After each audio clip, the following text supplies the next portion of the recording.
resulta que una alumna, no sintiéndose cómoda con los apuntes que le he pasado, no entendiéndolos bien, le ha pedido a ChatGPT que se lo explique para chonis. Me ha hecho mucha gracia y le he pedido que me devuelva la respuesta de ChatGPT y procedo a leerla aquí para ver en qué queda. Ya diré que se parece a mis apuntes como un huevo en una castaña, pero bueno, está gracioso por lo menos. Bien, primer punto que señala cartas de Platón y el desencanto con la política. Así lo agrupa ChatGPT. Platón era un filósofo de Atenas que al principio se interesaba por la política porque le molaba la idea de hacer las cosas bien. Escribió una carta, la famosa carta 7, explicando su rollo con la política. En esta carta, Platón cuenta cómo los políticos de Atenas iban de desastre en desastre y encima condenaron a muerte a Sócrates, que era su colega y maestro. Cuando vio que a su pana Sócrates se le cargan solo por decir la verdad, se dio cuenta de que la política estaba podrida. Ahí decidió pasar de ellos. Rollo yo a lo mío. 2. Guerras y el caos de Atenas. Guerras médicas. Los griegos y los persas, medos, estuvieron peleándose y Atenas ganó gracias a Pericles. Pero eso solo fue el principio. Guerra del Peloponeso. Atenas se pelea con Esparta y al final es una movida total. Atenas pierde y eso hace que la ciudad acabe en ruinas. Los 30 tiranos. Después de la guerra, unos tíos se hicieron con el poder y eran unos chorizos que iban a saco. A Platón le pilló de cerca porque conocía a algunos de ellos, pero no se metió en política porque no iba con él. Al final el pueblo se hartó y los echaron. Democracia moderada. Atenas vuelve a una democracia, pero cuando se cargan a Sócrates, Platón ve que la democracia tampoco mola tanto. Los macedonios y Alejandro Magno. Llega Alejandro Magno y conquista medio mundo, incluidas Grecia y Persia, y ahí Grecia queda como una parte del Imperio Romano. Vamos, que los griegos ya no pintaban nada. 3. Los influencers filosóficos de Platón. Heráclito era un filósofo que decía que todo cambia y nada se queda quieto, como cuando en una fiesta va cambiando la música. Esto le inspiró a Platón en su idea de que el mundo que vemos está en constante cambio. Parménides decía que el único real es lo que no cambia, tipo leyenda urbana que nunca muere. De aquí Platón saca la idea de que las cosas verdaderas son las ideas, que son eternas y no cambian. Pitágoras. Este era el rey de los números y la música, diciendo que todo se puede entender con mates y armonía. Para Platón, esta idea es clave porque le ayuda a entender el universo como algo que tiene una estructura fija y ordenada. Sócrates.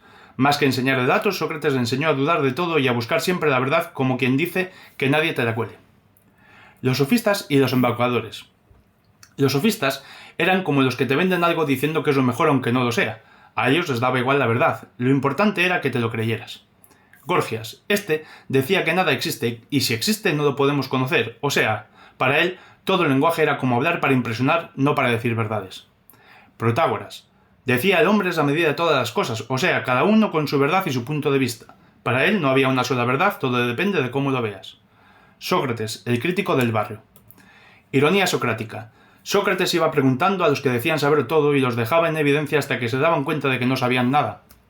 Era como el amigo que te dice ¿estás seguro? hasta que te pillas los errores.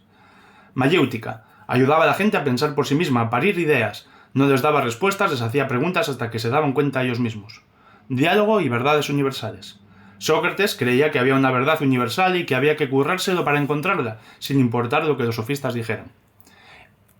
8. El mito de la caverna. 6. El mito de la caverna.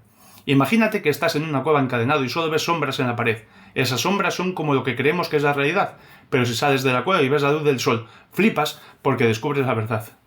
Para Platón, el mundo en que vivimos es como la cueva y el sol representa la verdad absoluta. En la cueva, la gente solo ve sombras, pero el que sale y ve el sol descubre las ideas puras, o sea, el conocimiento real. La educación es como ese camino para salir de la cueva y entender lo que realmente hay. 7. Las 3 partes del alma. Alma concupiscible, es la parte que quiere lo básico, tipo comer, dormir y otras cosillas.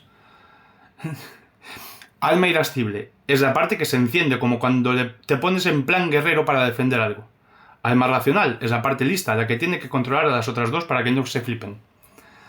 La justicia es que las 3 partes del alma estén en equilibrio, cada una haciendo su curro sin meterse en la de los otros.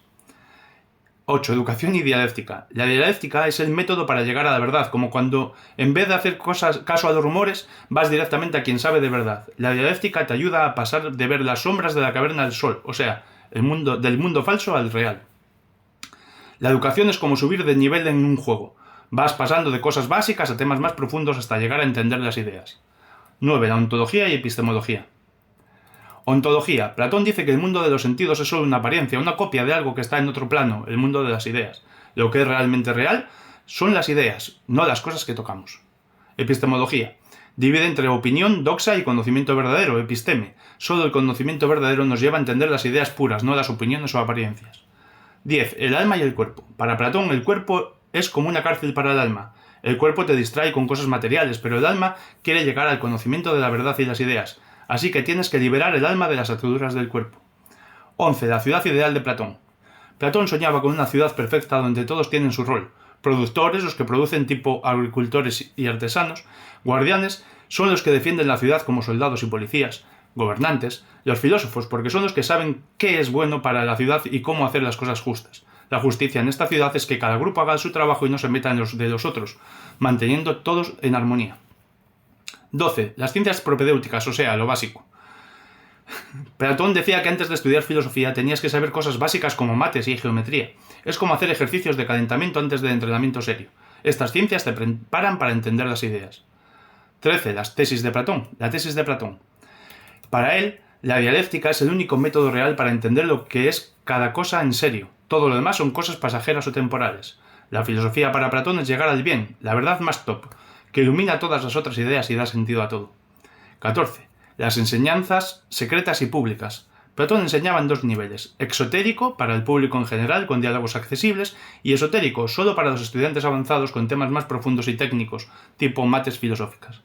Ahí lo tienes, filosofía de Platón con todo lujo de detalles y en versión choni. Cada idea se conecta con cómo ver el mundo de una forma más profunda, tipo sal de las sombras y descubre la verdad. Bueno, esto de ChatGPT cada día me sorprende más. Una maravilla.